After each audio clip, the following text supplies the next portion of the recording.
So இன்றைக்கி நம்ம ஷோவில் வந்து ஒரு ரொம்ப ரொம்ப நியூட்ரிஷியஸான ஒரு ஸ்நாக் ஒன்று காமிக்க போகிறோம். எல்லாருக்குமே ஆசைங்க, சாப்பிட்ணுன்னு எல்லாருக்குமே ஆசை. பட் ஆனால் அதில் இருக்கிற கேலரி அப்படி பார்த்துட்டே இருந்தாலும் போதும்.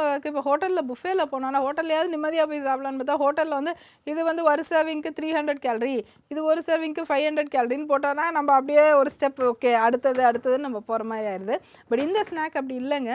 இதில் வந்து பார்த்திங்கனாக்கா இது ஒரு low glycemic index, calcium, phosphorus, iron, magnesium எல்லாம் நிறைஞ்சது.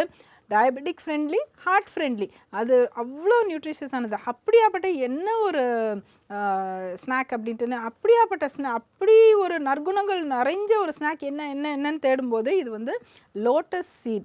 இதுதான் ஒரு ஸ்டார் இன்க்ரீடியன்ட் இன்றைக்கோட ரெசிபியில். இன்க்ரீடியன்ட்ஸ் என்னென்னு நோட் பண்ணிக்கோங்க. லோட்டஸ் சீட், ஜீரகத்தூள், chaat masala, garam masala, red chilli powder. So இவ்வளோ தாங்க இதுக்கு தேவையான பொருட்கள். இது வந்து ஈஸியாக இந்த மாதிரி வந்து நம்ம கடையில் நிறைய மார்க்கெட்டில் ஈஸியாக அது கிடைக்கும். தாமரை விதையை வந்து இதை வந்து அப்படியே பாப்கார்ன் மாதிரி ஆக்கி வச்சுருப்பாங்க. இதை வந்து அப்படியே சாப்பிட்டோன்னா பிளாண்டாக இருக்கும். பட் ஆனால் நீங்கள் இமேஜின் பண்ண மாட்டீங்க இதோட யூஸ் வந்து இது மாதிரி ஸ்பைசிலேருந்து ஸ்வீட் டிஷ்ஷஸ் வரைக்கும் இதை போடலாம். அதை பிரியாணியில் போடலாம், பாயசத்தில் போடலாம், கிரேவியில் போடலாம், ட்ரை சப்ஜியில் போடலாம். அதே மாதிரி நம்ம வந்து இதை அப்படியே ஒரு ஸ்நாக் மாதிரி சாப்பிட்லாம். ஸோ நம்ம இப்போ ஒரு ரொம்ப ஈஸியாக ரெடி பண்ணக்கூடிய ஒரு ஸ்நாக் ரெசிபி நம்ம பார்க்க போகிறோம்.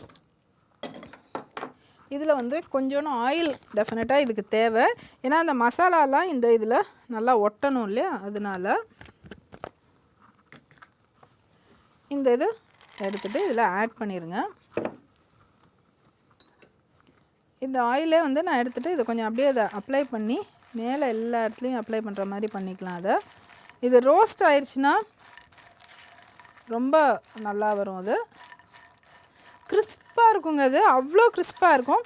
இதில் வந்து நீங்கள் உங்களுக்கு வேண்டிய ஃப்ளேவர்ஸ் நீங்கள் ஆட் பண்ணிக்கலாம்.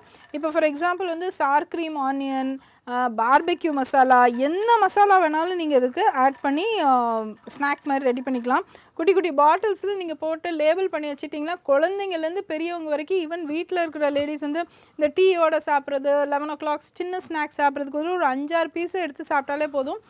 அவ்வளோ ப்ரோட்டீன் இருக்கிறனால ரொம்ப ரொம்ப ஹெல்த்தியும் கூட. இது ஜீரகத்தூள். நான் வந்து ட்ரெடிஷ்னல் மசாலாஸ் தான் ஆட் பண்ணுறேன் நான். இது வந்து கரம் மசாலா, சாட் மசாலா. ஓகே, கொஞ்சம் ஸ்பைஸியாக இருக்கிறதுக்கு ரெட் சில்லி பவுடர். ஸோ இப்போ இது வந்து டக்குன்னு இதை ஆஃப் பண்ணிடலாம். இந்த மசாலாலாம் பேர்ன் ஆயிரும். இப்போ நீங்கள் ரொம்ப நேரம் கடாயில் வச்சிங்கனாக்க ஆயில் கோட்டிங் இருக்கனால இது அப்படியே உங்களுக்கு கோட் ஆயிரும். ஒரு பாட்டிலில் போட்டு அப்படி நல்லா தூக்கில் போட்டு அப்படி குலுக்கினீங்கனாலே வந்து இது சூப்பர் கிறிஸ்பாயிரும்.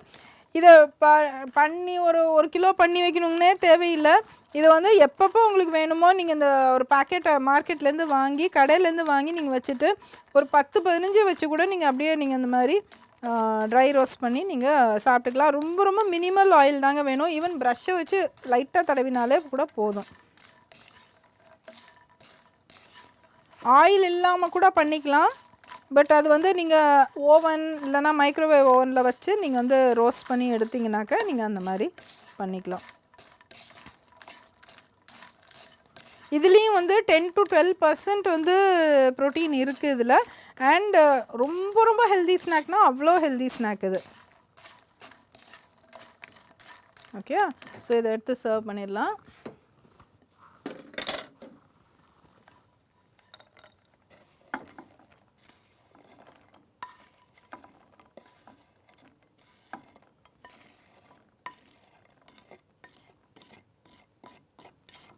ஓகே, ஸோ இதை பார்த்திங்கனாக்கா எவ்வளோ கிறிஸ்பாக இருக்குது. இந்த மாதிரி இப்படி கிறிஸ்பாயிரும் அது. ஸோ அதனால் கட்டாயம் செஞ்சு பாருங்கள். And you really like it so much. நாங்கள் உங்களை அடுத்த வாரம் மீண்டும் சந்திக்கிறோம். டில் தென் see you, bye. நன்றி, வணக்கம். இன்னைக்கு நம்ம நிகழ்ச்சிக்கு certified nutritionist, registered dietician miss Varsha Pramod வந்திருக்காங்க. அவங்க கிட்ட நம்ம சந்தேகங்களை கேட்டு தெளிவு பெறலாம். வணக்கம் மேம். நாம் இப்போது ரொம்ப சீக்கிரமே நமக்கு சம்மர் வரப்போகிறது. ஸோ சம்மர்ன உடனே எல்லாருக்குமே ஒரு தாகம், ஒரு இரிட்டேஷன், எப்படியாவது அந்த வந்து நம்ம ஹைட்ரேட்டடாக இருக்கணும், அந்த தேர்ஸ்ட்டை வந்து போக்கணும்னு சொல்லிட்டு ரொம்ப ரொம்ப கஷ்டப்பட்டு எது கிடைக்கிறது எதை குடித்தா நமக்கு வந்து நம்ம ரிலீவ்டாக ஃபீல் பண்ணுவோன்னு இருக்கும். ஸோ அஸ் அ நியூட்ரிஷனிஸ்ட் நீங்கள் ஒரு சின்ன குழந்தையிலேருந்து வயசார அந்த ஜீடியாட்ரிக்ஸ் வரைக்கும் எப்படி இருக்கணும்னு கொஞ்சம் சொல்லுங்கள். ஸோ ஃபர்ஸ்ட் நம்ம சின்ன குழந்தைங்கள்லேருந்து ஆரம்பிக்கலாம். இப்போ நம்ம பார்த்தோன்னா நம்ம சென்னையோட கிளைமேட்னே வச்சுக்கோங்க, இல்லை இந்தியாவோட கிளைமேட்னே வச்சுக்கோங்களே, 30 டிகிரிலாம் ஒரு நார்மல் ஆகிடுச்சு இல்லையா, குளோபல் வார்மிங் ஆக ஆக. ஸோ உங்களுக்கே தெரியும் எவ்வளோ நம்மளோட டெம்பரேச்சர்ஸ் ஹையாக இருக்கோ நம்மளோட தண்ணியோட ரிக்குவயர்மெண்ட் ஜாஸ்தி ஆகும். ஆனால் 6 மந்த்ஸுக்கு கீழே இருக்கிற குழந்தைங்களுக்கு நம்ம தண்ணி கொடுக்கக்கூடாதுங்க, அது எவ்வளோ வெயிலாக இருந்தாலுமே. ஏன்னா அவங்களோடக்கு தாய்ப்பால்லேருந்து எல்லாமே இருக்குது அதில். அவங்களுக்கு கார்போஹைட்ரேட், ப்ரோட்டீன், விட்டமின்ஸ், ஃபேட்ஸ் எல்லாமே அதில் இருக்குது. தண்ணியோட ரிக்குவயர்மெண்ட் கூட தாய்ப்பால் எப்படின்னா ரொம்ப பியூட்டிஃபுல்லான ஒரு கான்செப்ட். எவ்வளோ அவங்களுக்கு வந்து என்ன நியூட்ரியன்ஸ் தேவைப்படுதோ அதுக்கு ஏற்ற மாதிரி கஸ்டமைஸ்டாக தாய்ப்பால் வந்து நம்ம ஹியூமன் பாடி சுரக்குது. ஸோ அதுக்காக அவங்களோட தண்ணியோட ரிக்குவயர்மெண்ட்டுமே தாய்ப்பாலில் நீங்கிடும். 6 மந்த்ஸுக்கு கீழே இருக்கிற குழந்தைங்களுக்கு சம்மர்ஸில் கூட நம்ம தண்ணி கொடுக்கறதுக்கு அவசியம் இல்லை. இப்போ 6 மாதத்துக்கு மேலே இருக்கிற குழந்தைங்களுக்கு நம்ம தண்ணி கொடுக்கணும். இப்போ கலோரின்னு பார்த்தோன்னா எவ்வளோ கலோரி சாப்பிட்றோமோ அவ்வளோ எம்எல் தண்ணி, ஒரு 2000 கேலரி டயட் சாப்பிட்றவங்க அட்லீஸ்ட் ஒரு 2000 ml 2 லிட்டர் தண்ணி குடிக்கணும். இல்லை தோராயமாக பார்த்தோன்னா ஒரு 5 feet ஹைட் இருக்கிறவங்க வச்சுக்கோங்க, இந்தியன் ஹைட் 5 to 6 feet, ஒரு 5 feet ஹைட் இருக்கிறவங்க எவ்வளோ தண்ணி குடிக்கணும்னா 2 லிட்டர் அளவுக்கு தண்ணி குடிக்கணும். ஸோ 2லேருந்து 3 லிட்டர் மினிமம் நம்ம குடிச்சாதான் நம்மளோட ஹைட்டுக்கும் நம்மளோட வெயிலுக்கும் அது கரெக்டாக இருக்கும் இல்லையா. ஸோ தண்ணியோட முக்கியத்துவம் எஸ்பெஷலி நம்ம சம்மர் வர வர ரொம்ப இம்பார்ட்டன்ட். நம்ம சாப்பாடு கூட கொஞ்சம் மிஸ் பண்ணால் பரவாயில்ல, பட் தண்ணியோட அளவை மிஸ் பண்ணாமல் நம்ம சாப்பிடணும்.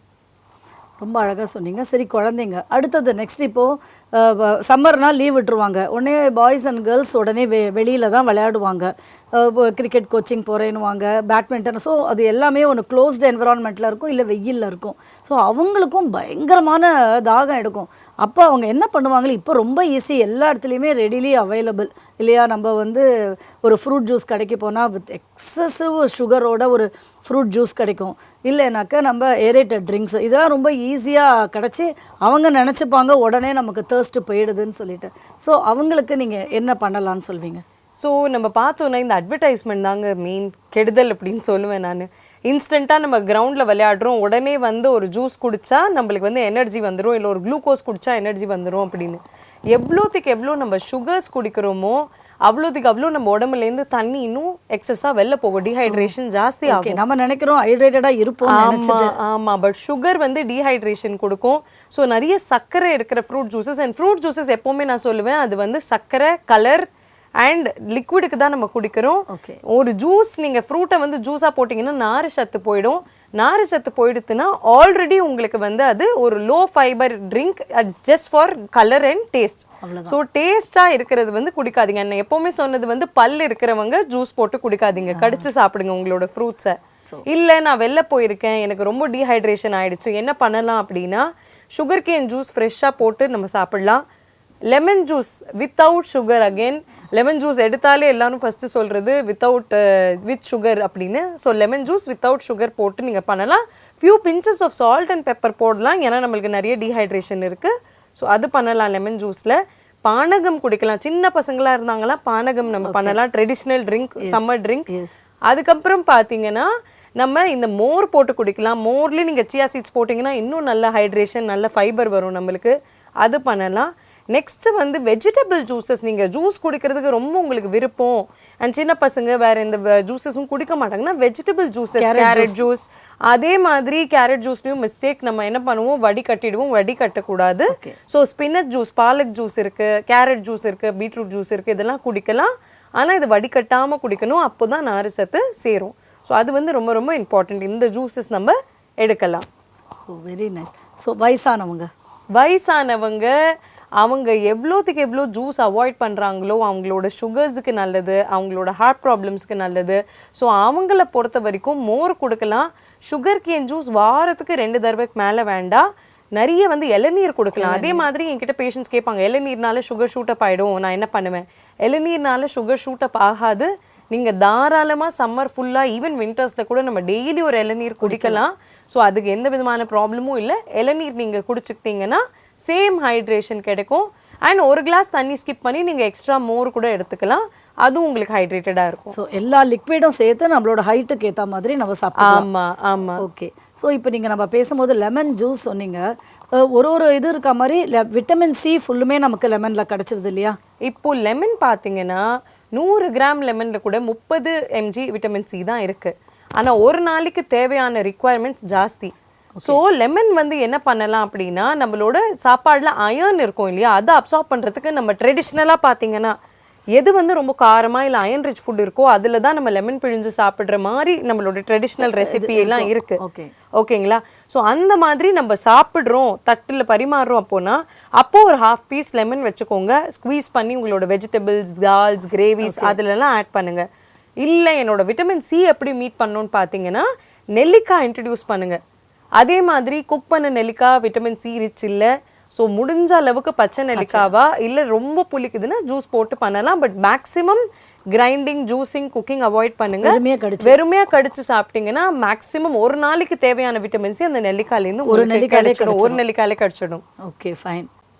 ஸோ அடுத்தது பார்த்தீங்கன்னா இந்த ஜிம்க்கு போய் ஒர்க் அவுட் பண்ணுவாங்க, இல்லைன்னா இப்போ அத்லீட் இருக்காங்க, இந்த மேரத்தான் ஓடணுன்றது இப்போ ஒரு ட்ரெண்ட் ஆகிடுச்சு, ட்ரெண்டிங்காக இருக்குது. ஸோ இதை மாதிரி போகிறவங்க இன்னும் சம்மர் வேறு வந்துடுச்சுன்னா இந்த சம்மர் ஏப்ரல் மேலே பார்த்தீங்கன்னா நிறைய அந்த மாதிரி ரன்னிங் போவாங்க. அவங்கெல்லாம் எப்படி அவங்களுடைய அந்த டீஹைட்ரேஷனை தவிர்த்து ஹைட்ரேட்டடாக இருக்க முடியும்? இந்த மாதிரி ஸ்பெஷல் சுச்சுவேஷன்ஸ் அவங்க ஒரு அத்லீட்டாக இருக்காங்க, இல்லை 1 ஹவருக்கு மேலே ஹெவி ஜிம்மிங் பண்ணிட்டு இருக்காங்க, அவங்களுக்கு வந்து கட்டாயமாக வந்து 1 ஹவருக்கு மேலே பண்ணுற activities which is marathon, gymming, work out, intensive training. நிறைய பசங்க இப்போ ஸ்போர்ட்ஸில் இருக்காங்க. ஸோ கோச்சிங்லாம் போகிறாங்க. 1 மணி நேரத்துக்கு மேலே இந்த வெயிலில் நீங்கள் கோச்சிங், கிரிக்கெட் கோச்சிங்கோ இல்லை ஒரு ஃபுட்பால் கோச்சிங்கோ அனுப்புறீங்கன்னா கண்டிப்பாக அவங்களுக்கு சேம் இந்த லெமன் இல்லைன்னா ஒரு fruit juice with salt and sugar add பண்ணணும். ஏன் சொன்னீங்கன்னா அவங்களுக்கு கார்போஹைட்ரேட் வெளில வந்துடும் உடம்புலேருந்து. பாடி சால்ட் போயிடும் ஸ்வெட்டில், கார்போஹைட்ரேட் கம்மியாகும். அண்ட் அவங்களுக்கு சுகர் தேவைங்க. ஏன்னா அவங்க சுகர் இருந்ததுன்னா மட்டும்தான், குளுக்கோஸ் இருந்ததுன்னா மட்டும்தான் அவங்க உடம்புல வந்து மசில்ஸ் வேலை செய்யும், அந்த ட்ரைனிங் அவங்க கோத்ரூ பண்ண முடியும்.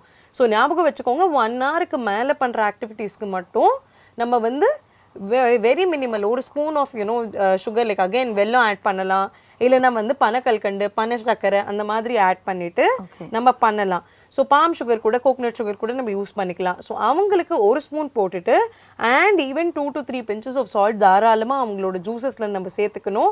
அது டியூரிங் ஒர்க் அவுட் இல்லைன்னா டியூரிங் ஸ்போர்ட்ஸ் அவங்க சாப்பிடணும். இல்லைன்னா நிறைய பசங்க இந்த லோ பிபி ஆகுது, மயக்கம் போட்டு விழுறாங்க, நிறைய டீஹைட்ரேஷன்னால நம்ம அட்மிட் பண்ணுறோம், அது எல்லாம் வரலாம்.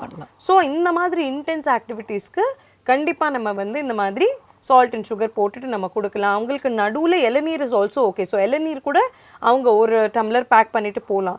மோர் வந்து ஒர்க் அவுட்டுக்கு நடுவில் வந்து நம்ம அவாய்ட் பண்ணுவோம். ரொம்ப ஹை ப்ரோட்டீன் ட்ரிங்க்ஸ்லாம் நம்ம வந்து ஒர்க் அவுட்டுக்கு நடுவில் அவாய்ட் பண்ணுவோம். அது ஒர்க் அவுட் முடிஞ்ச உடனே இல்லைன்னா அந்த ஸ்போர்ட்ஸ் ஆக்டிவிட்டி முடிஞ்ச உடனே அவங்க எடுத்துக்கலாம். பட் இந்த டியூரேஷனில் தின்னா நல்லா தண்ணியாக இருக்கிற ஜூஸஸ் தான். ஸோ ஒரு ஆரஞ்ச் ஜூஸோ இல்லைன்னா லெமன் ஜூஸ் இல்லைன்னா வந்து இளநீ, இந்த மாதிரி தின் வெரைட்டி வாட்டர் பேஸ்ட் ட்ரிங்க்ஸ் கொடுத்துட்டு, அதே மாதிரி ஸ்போர்ட்ஸ் ட்ரிங்க்ஸ் காஸ்ட்லியாக பேரண்ட்ஸ் வாங்கி கொடுக்குறாங்க. ரொம்ப ஜாஸ்தியாக ஸ்போர்ட்ஸ் பார்ஸ் கொடுக்குறாங்க, ஸ்போர்ட்ஸ் ட்ரிங்க்ஸ் வாங்கி கொடுக்குறாங்க, தேவையே இல்லை. நீங்கள் ஒரு ஆப்பிள், பீட்ரூட், கேரட் வச்சு ஒரு ஜூஸ் பண்ணலாம். பைனாப்பிள் அண்ட் பன்னீர்லேருந்து, நம்ம பன்னீர் பற்றி பேசிட்டு இருந்தோம். ஸோ பன்னீர்லேருந்து அந்த தண்ணி வருது, வே வாட்டர், அது ஸ்டோர் பண்ணி வச்சுக்கோங்க. அதோட நீங்க ஆப்பிள், பீட்ரூட், கேரட் ஜூஸ்ல அதை ஆட் பண்ணலாம். இல்லைன்னா வந்து நீங்க வந்து pineapple and whey protein drink அது பண்ணி கொடுக்கலாம். ஸோ இதெல்லாம் ரொம்ப ஹைட்ரேட்டிங்காக இருக்கும். அண்ட் இதெல்லாம் நேச்சுரல் ட்ரிங்க்ஸ், இதில் எந்த விதமான சிந்தட்டிக் கெமிக்கல்ஸ், கலர்ஸ், ப்ரிசர்வேட்டிவ்ஸ் இருக்காது. ஸோ நீங்கள் மணி மட்டும் இல்லாமல் உங்களோட குழந்தைங்களுக்கு எல்லாமே சேவ் பண்ணலாம், ஹெல்த் வந்து ப்ரிசர்வ் பண்ணலாம். ஸோ இந்த மாதிரி நீங்கள் வீட்டிலே பண்ணி அமிச்சிங்கன்னா நீங்கள் வெளிலேருந்து ரொம்ப ஸ்போர்ட்ஸ் ட்ரிங்க்ஸ்லாம் அட்வைஸ் பண்ண தேவையில்லை அவங்களுக்கு. Very good. நிறையா இன்னோவேட்டிவாக சொன்னீங்க. நிறைய விஷயங்கள் மித்தாக நம்ம இல்லைன்னு நினச்ச விஷயங்கள்லாம் அது இருக்குது. எப்படி பன்னீர் பண்ண தண்ணியை நீங்கள் யூஸ் பண்ணி ஏபிசி ஜூஸ் பண்ணலான்னு சொல்கிறீங்க. இதெல்லாம் நேர்கள் வந்து ரொம்ப பயனுள்ளதாக இருக்கும் அவங்களுக்கெல்லாம். ரொம்ப நன்றி மேம். வணக்கங்க. இன்றைக்கி என்னோடய டிப் ஆஃப் த டே என்னென்னா, பணி செய்யும் இடங்களில் இருக்கக்கூடிய மீட்டிங்ஸ் பொறுத்து. இப்போது ஆஃப் லேட் என்ன ஆகிடுதுன்னா, இந்த கோவிட்க்கு அப்புறம் தான் நமக்கு வீடியோ கான்ஃபரன்ஸ் அப்படிங்கிற ஒரு கான்செப்ட் முன்னாடியே இருந்ததுங்க. ஸ்கைப்பு இதெல்லாம் இருந்தால் கூட இப்போ வந்து அது ரொம்ப அதிகரிச்சிடுது. ஸோ அதனால் இப்போ என்ன ஆகிடுறதுன்னா, தடுக்கி விழுந்தால் மேலதிகாரிகள் நம்ம என்ன பண்ணிடுறோம், மீட்டிங் யாரையும், அதுக்கு இப்போ கன்னியாகுமரியாக இருக்கட்டும் இல்லையா டெல்லியாக இருக்கட்டும், நம்ம ஒரு மீட்டிங் போட்டு அவங்கள அப்படியே இது பண்ணுறோம். அது தயவு செய்துங்க நம்ம தேவை இருந்தால் மட்டும் மீட்டிங் போடணுமே தவிர்த்து திட்டமிட்டு மீட்டிங், எமர்ஜென்சி மீட்டிங், ஒரு புயலாக இருக்கட்டும் இல்லை வெள்ளமாக இருக்கட்டும், ஒரு எமர்ஜென்சியாக இருக்கட்டும், அந்த மாதிரி டைமில் வந்து நம்ம கூட்டங்கள் போடுறது தப்பு கிடையாது. ஆனால் ரெகுலராகவே நம்ம வந்து தடிக்கு விழுந்தால் ஒரு மீட்டிங்னு போட்டானாக்க யாராலையும் பண்ணி செய்ய முடியாது. ஸோ இது வந்து அரசுலேயும் பொருந்தும், தனியாருக்கும் பொருந்தும். ஏனென்றால் இப்போ இந்த கோவிட்டுக்கு அப்புறம் இந்த வீடியோ கான்ஃபரன்சிங் ரொம்பவே டிஸ்ரப்டிவ் இன்ஃப்ளூயன்ஸ்னு சொல்லுவோம். ஒரு டெக்னாலஜி வந்து நல்ல டெக்னாலஜியாக இருக்கும், அந்த டெக்னாலஜிக்கு நம்ம வந்து அடிமையாகிடக்கூடாது, அந்த டெக்னாலஜி நமக்கு அடிமையாக இருக்கணும்.